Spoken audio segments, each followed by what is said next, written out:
नमस्कार, आदाब, जय भीम, सत श्री अकाल।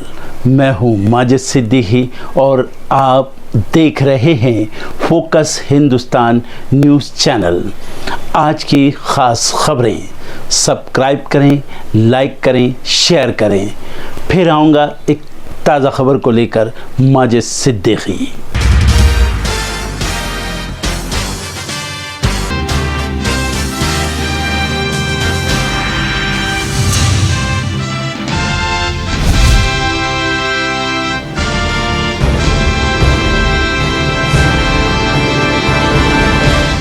देर रात कांग्रेस अध्यक्ष मल्लिकार्जुन खड़गे के आवास पर पहुंचे सीएम रेवंत रेड्डी, केसी वेणुगोपाल और राहुल गांधी। इस बैठक में क्या हुई बातचीत, ये है अब तक गोपनीय। पूर्व सीएम अशोक गहलोत ने बीजेपी पर साधा निशाना, कहा इनकी पोल खुलती जा रही है, 7 दिन तक मुख्यमंत्री का चेहरा तय नहीं कर पा रहे हैं और बात करते हैं कि हमारी पार्टी में अनुशासन है। कांग्रेस महासचिव केसी वेणुगोपाल ने आज राजस्थान में हार को लेकर दिल्ली में बुलाई समीक्षा बैठक। राजस्थान के दिग्गज नेता दिल्ली पहुंचे। कांग्रेस विधायक बृहस्पति सिंह का बड़ा बयान, बोले छत्तीसगढ़ में कांग्रेस के खुद के अंदर के ही लोगों की वजह से हम हारे। AIMIM विधायक अकबरुद्दीन ओवैसी ने हैदराबाद के राजभवन में तेलंगाना विधानसभा के प्रोटेम स्पीकर के रूप में ली शपथ। RLD 2024 के लोकसभा चुनाव के लिए आज लखनऊ में करेगी बैठक में सभी नेता होंगे शामिल। राजस्थान बीजेपी में गहराया संकट, सीएम पद को लेकर बड़ी रार। किरोड़ी लाल मीणा को सीएम बनाने की कामना को लेकर समर्थकों ने शुरू की दंडवत यात्रा। देहरादून में IMA की पासिंग आउट परेड, आज देश को मिलेंगे 343 युवा अधिकारी। उत्तराखंड ग्लोबल इन्वेस्टर समिट का आज दूसरा दिन, 1 बजे देहरादून पहुंचेंगे गृह मंत्री अमित शाह, समिट में लेंगे हिस्सा। लालू प्रसाद यादव ने परिवार संग तिरुपति बालाजी मंदिर में की पूजा अर्चना, देश में सुख समृद्धि की कामना। इजरायली सैनिकों ने उत्तरी गजा में फिलिस्तीनी लोगों को घेरा, संयुक्त राष्ट्र ने दी चेतावनी, कहा सहायता अभियान खराब हो गया है। गजा की सबसे पुरानी ओमारी मस्जिद पर इजराइल का हमला, BBC के मुताबिक मस्जिद को 7वीं सदी में बनाया गया। जंग में अब तक 104 मस्जिदें हुई तबाह। इजराइल ने गजा में तेज किए हमले, हमास के 450 ठिकाने तबाह, अब तक 17,000 से अधिक लोगों की गई जान। गजा में युद्ध विराम को लेकर संयुक्त राष्ट्र में टला मतदान, अमेरिका ने बताई ये वजह, कहा इस समय सुरक्षा परिषद की किसी भी आगे की कार्रवाई का समर्थन नहीं कर सकता। ब्रिटिश PM सुनक पर इस्तीफे का खतरा बढ़ा, प्रवासी मुद्दे पर 3 बड़े नेता हुए बागी, अवैध प्रवासियों से जुड़े बिल पर 12 दिसंबर को voting. CEO of the year 2023 चुने गए सैम ऑल्टमैन, OpenAI CEO को टेक इंडस्ट्री में उनके योगदान के लिए टाइम मैगजीन ने दिया अवार्ड। भारत और साउथ अफ्रीका के बीच ऑल फॉर्मेट सीरीज 10 दिसंबर से शुरू, 3 वनडे और 2 टेस्ट भी खेले जाएंगे। ICC पुरुष रैंकिंग में नंबर 1 गेंदबाज बनने के बाद रवि बिश्नोई काफी खुश, BCCI ने बिश्नोई का एक वीडियो किया जारी। RBI ने UPI से ट्रांजैक्शन की सीमा में किया बदलाव, अब 5 लाख रुपए का कर सकेंगे भुगतान। SIP में निवेश पहली बार 17,000 करोड़ के पार पहुंचा, विदेशी मुद्रा भंडार $600 अरब से अधिक। एनसीपी विधायक नवाब मलिक किस गुट के साथ हैं, इसे लेकर महाराष्ट्र के सत्तारूढ़ गठबंधन में घमासान मच गया है। बीजेपी नेता और डिप्टी सीएम देवेंद्र फडणवीस ने अजीत पवार को चिट्ठी लिखकर कहा है कि मलिक को एनडीए में जगह ना दी जाए, उन्हें अजीत गुट में शामिल ना किया जाए। शिंदे गुट की ओर से भी फडणवीस की मांग का समर्थन किया गया है और अजीत से नवाब मलिक से दूर रहने को कहा गया है। तो दूसरी ओर अजीत पवार ने पहले कहा था कि यह मामला एनसीपी का अंदरूनी मामला है, तो दूसरे दलों की इसमें राय की जरूरत नहीं है। लेकिन अजीत पवार का रुख 24 घंटे में ही पलटता दिखाई दे रहा है। अब अजीत पवार का बयान आया है जिसमें उन्होंने कहा कि पहले ये जान लेना जरूरी है कि नवाब मलिक किसके साथ हैं। यानी अजीत ने साफ कर दिया है कि उन्होंने नवाब मलिक को अपने गुट में शामिल नहीं किया है, लेकिन इनकार भी नहीं किया है। दरअसल 7 दिसंबर को नवाब मलिक महाराष्ट्र विधानसभा के शीतकालीन सत्र में शामिल हुए और सत्ता पक्ष की तरफ बैठ गए। इससे पहले वो अजीत गुट के ऑफिस भी गए थे, जिसके बाद कहा जाने लगा था कि नवाब मलिक अब अजीत गुट में शामिल हो गए हैं। इधर शिवसेना के उद्धव गुट ने भी नवाब मलिक पर सवाल उठाए थे, तो नवाब मलिक ने जवाब दिया था कि मैं एनसीपी में ही हूं और हमारे बीच कोई बंटवारा नहीं हुआ है। दूसरी ओर एनसीपी की वर्किंग प्रेसिडेंट सुप्रिया सुले ने बीजेपी पर निशाना साधते हुए कहा कि बीजेपी भारतीय जुमला पार्टी में बदल गई है, उन्होंने अजीत गुट को फंसाया है। मैंने वो लेटर पढ़ा है, जिस तरह से नवाब मलिक की बेइज्जती की गई वो गलत है। साफ है कि नवाब मलिक को लेकर अगर अजीत पवार ने सख्त स्टैंड लिया तो शिंदे सरकार मुसीबत में फंस जाएगी। मुंबई के समुद्री किनारे जितनी अपनी सुंदरता के लिए जाने जाते हैं, उससे कहीं ज्यादा वहां फैली गंदगी के लिए।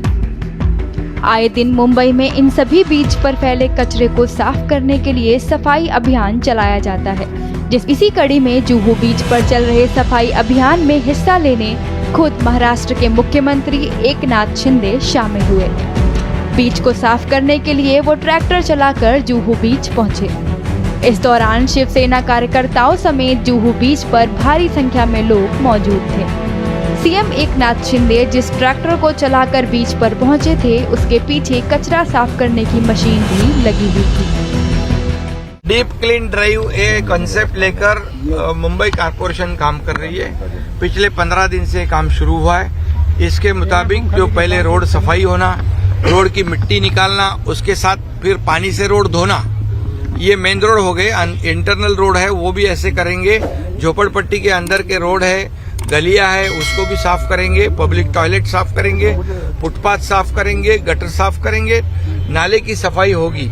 और पोल्यूशन कम करने के लिए यहाँ पर रोड पानी से धोए जाएंगे और वाटर फॉगर भी लगाए हैं। एंटी स्मोक गन उसका भी इस्तेमाल कर रहे हैं, जिसके मुताबिक आज पोल्यूशन कम होते जा रहा है। और बाकी जहाँ डेब्रिज है, मिट्टी है, वो जो कंस्ट्रक्शन एरिया है जिसके प्रोजेक्ट शुरू है, उसको भी पूरा प्रिकॉशन लेने को कहा गया है। प्रिवेंटिव जो करना है वो सब करने को सूचना दी हुई है। इससे सिर्फ कारपोरेशन नहीं, इससे यहाँ लोक प्रतिनिधि है, नागरिक है, स्कूल के बच्चे हैं, ये सब लोग इसमें शामिल है। इसकी वजह से मुंबई स्वच्छ सुंदर होगी और निरोगी भी होगी। मुंबई के अनेक बीच अपनी सुंदरता की वजह से पर्यटकों के आकर्षण का केंद्र रहते हैं। पर्यटकों की भारी संख्या इन बीच पर फैलने वाले कचरे का एक बड़ा कारण होती है। ये कचरा समुद्र में रहने वाले जीव जंतुओं के लिए काफी हानिकारक होता है। इन सफाई अभियानों के जरिए मुंबई वासियों द्वारा शहर और देश को साफ रखने का संदेश सभी लोगों तक पहुंचता है। 5 राज्यों की विधानसभा चुनाव के आए नतीजों के बाद अब देश में 2024 लोकसभा चुनाव की तैयारियों को लेकर सभी राजनीतिक दलों ने अपनी कमर कस ली है। 2024 लोकसभा चुनाव में इस बार चुनाव आयोग की भी अग्नि परीक्षा है, क्योंकि विपक्षी दल चुनाव आयोग की कार्यप्रणाली को लेकर सवाल उठाते रहे हैं। इस बीच तेलुगु देशम पार्टी के प्रमुख और विपक्ष के नेता एन चंद्रबाबू नायडू ने शुक्रवार को आंध्र प्रदेश के मुख्य निर्वाचन अधिकारी को एक पत्र लिखकर मतदाता सूची में अनियमितताओं की शिकायत की है। उन्होंने आरोप लगाया कि राज्य में अयोग्य व्यक्तियों को ऑनलाइन मोड के माध्यम से नामांकित किया जा रहा है और राज्य सरकार के निर्देशों पर विपक्षी दलों का समर्थन करने वाले लोगों के नामों को कथित तौर पर हटाया जा रहा है। उन्होंने आरोप लगाते हुए कहा कि वाईएसआर कांग्रेस पार्टी की सरकार इसके लिए जिम्मेदार है। उन्होंने आगे कहा कि राज्य में मतदाताओं के नामांकन के लिए निर्धारित प्रक्रिया का पालन नहीं हो रहा है। उन्होंने आगे कहा कि इस मामले में पहले भी शिकायत की गई है, लेकिन अभी तक कोई कार्रवाई नहीं हुई है। टीडीपी प्रमुख नायडू ने आंध्र प्रदेश के मुख्य निर्वाचन अधिकारी से ये सुनिश्चित करने को कहा कि जो कोई भी इस संबंध में आपत्ति उठा रहा है और चाहता है कि किसी मतदाता के नाम को हटा दिया जाए, उसे जरूरी सबूत पेश करना चाहिए। उन्होंने आरोप लगाया और कहा कि बिना जांच के ही मतदाताओं को मताधिकार से बेदखल किया जा रहा है। इसी के साथ टीडीपी प्रमुख ने कहा कि सीएम वाईएस जगन मोहन रेड्डी के नेतृत्व वाली सरकार की अगले विधानसभा चुनाव में हार तय है। उन्होंने आगे कहा कि जिस तरह पड़ोसी राज्य तेलंगाना में वीआरएस सरकार को हार का सामना करना पड़ा, उसी तरह आंध्र प्रदेश में सत्ता पर काबिज वाईएसआर कांग्रेस पार्टी विधानसभा चुनाव हारने जा रही है। साथ तेलंगाना के चुनाव नतीजे 3 महीने बाद आंध्र प्रदेश में दोहराए जाएंगे। अब टीडीपी नेता के इन दावों में कितना दम है, ये तो चुनाव नतीजे तय करेंगे। वहीं चुनाव आयोग उनकी शिकायत पर क्या एक्शन लेता है, इस पर भी सभी की नजरें हैं। लाखों करोड़ों दुआएं काम ना आ सकी। जूनियर महमूद साहब हमेशा के लिए सुकून की नींद सो गए हैं। 67 साल की उम्र में उन्होंने अपना शरीर त्याग दिया और जन्नत फरमा गए। बताते हुए गला रौंद रहा है कि जूनियर महमूद साहब इस दुनिया में नहीं रहे। देर रात 2 बजे उनका निधन हो गया। वो पेट के स्टेज 4 कैंसर से जूझ रहे थे। उनकी हालत ऐसी हो गई थी कि देखा तक नहीं जा रहा था। उनकी तबीयत खराब होने के बाद लगातार एक्टर्स उनसे मिलने आ रहे थे। जितेंद्र, जॉनी लीवर, सुनील पाल, मास्टर राजू जैसे पुराने एक्टर लगातार उनके साथ बने हुए थे। जितेंद्र उनकी हालत देखकर फूट फूट कर रो पड़े थे। जिसे भी खबर मिल रही थी दौड़ा चला आ रहा था। 350 से ज्यादा फिल्मों में काम करने वाले जूनियर महमूद साहब को भला कौन नहीं जानता। उन्होंने न जाने कितनी बार लोगों को अपने हुनर का करिश्मा दिखाया। महज 10 साल की उम्र में वो फिल्मों में आ गए थे। खुद महमूद ने उनकी प्रतिभा को देखकर उन्हें अपना नाम दिया और उन्हें जूनियर महमूद का खिताब दे दिया। जूनियर महमूद का असली नाम नईम सईद था। उन्होंने साल 1966 में फिल्म मोहब्बत जिंदगी है से अपने करियर की शुरुआत की। वो परिवार, प्यार ही प्यार, चंदा और बिजली, 2 रास्ते, कटी पतंग, घर घर की कहानी, आन मिलो सजना, आज का अर्जुन और आग के शोले सहित कई फिल्मों में नजर आए। आखिरी बार उन्हें साल 2019 में टीवी सीरियल तेनालीराम में देखा गया था। जूनियर महमूद अपने पीछे अपना परिवार छोड़ गए हैं। उनके परिवार में उनकी पत्नी, 2 बेटे, बहू और एक पोता है। जूनियर महमूद साहब का असली नाम नईम सैयद था। उनका जन्म 15 नवंबर 1956 को हुआ था। जूनियर महमूद साहब का जाना इंडस्ट्री के लिए बहुत बड़ा नुकसान है। लगातार 50 सालों तक मनोरंजन करना सरल नहीं होता। महमूद साहब, आप और आपकी शख्सियत हमेशा याद आएगी। इन्होंने बहुत काम किया, हर स्टार के साथ इन्होंने काम किया। उसके बाद उन्होंने फिल्में बनाई, हिंदी फिल्म बनाई, उसके बाद में मराठी फिल्में उन्होंने बनाई। तो उसमें कोई ज़्यादा फिल्में चली नहीं और कोई ज़्यादा उन्होंने पैसे नहीं बनाया, बल्कि पैसे काफ़ी उन्होंने डाले। इसके नुकसान लड़ते रहे, लेकिन फिर भी नहीं। यहाँ तक कि वो बीमार पड़े ना, ये 1 महीने से पता चला हम लोगों को, 20 तब तक वो शो कर रहे थे। शो चलता रहा, बहुत मेहनती थे। ने शोज का काम कुछ ना कुछ करते ही रहते। सर, आप हॉस्पिटल में भी गए थे उनसे मिलने, क्या कुछ बात की तब उन्होंने आपसे, क्या कुछ कहा आपको? हॉस्पिटल में मेरी फ़ोन पे बात होती रहती थी, मिलते भी थे। लेकिन भाई ये थे सलाम भाई साथी रहते थे, इनकी बड़ी कीमत थी और उनसे मैं पूरा इन्फॉर्मेशन लिया करता था। फ़ोन पे मेरी बात होती रहती थी रोज़ हर टाइम पे, हर 5-10 मिनट में। और वैसे भी रोज़ हमसे बात होती रहती। तो ऐसा रिलेशन था बहुत बढ़िया। बस may God bless his soul. भाई इंडस्ट्री का बाल कलाकार जिसे कह सकते हैं, रियल बाल कलाकार जिसने घर घर में अपनी जगह बनाई थी। तो हर घर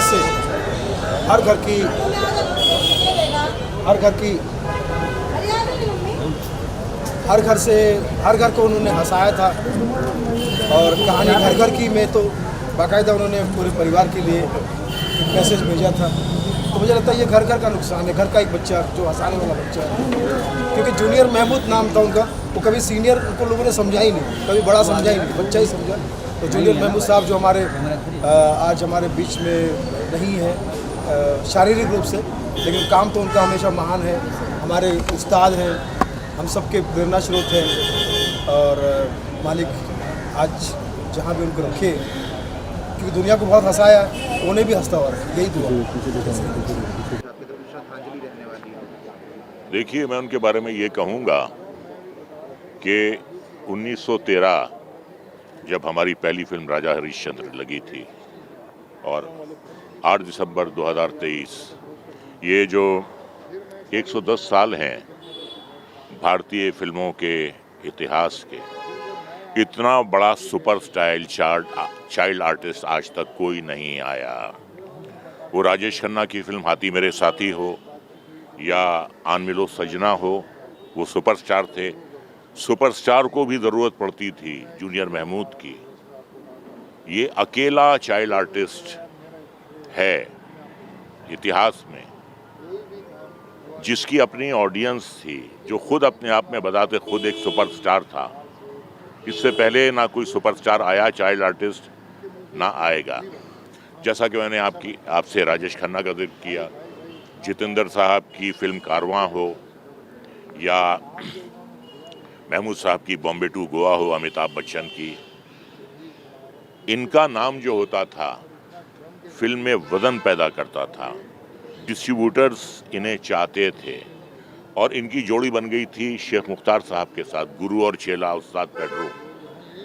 तो इतना बड़ा चाइल्ड आर्टिस्ट आया ही नहीं आज तक। आए हैं, बहुत से आए हैं, लेकिन हैं और भी दुनिया में सुखनवर बहुत अच्छे। कहते हैं कि गालिब का है अंदाज़े बयां, और इनका जो अंदाज़े बयां था वो किसी का नहीं था। और पहली बार मुझे out of India junior Mehmood लेकर गए, उन्होंने एक लंदन और बर्मिंघम में शो किया था।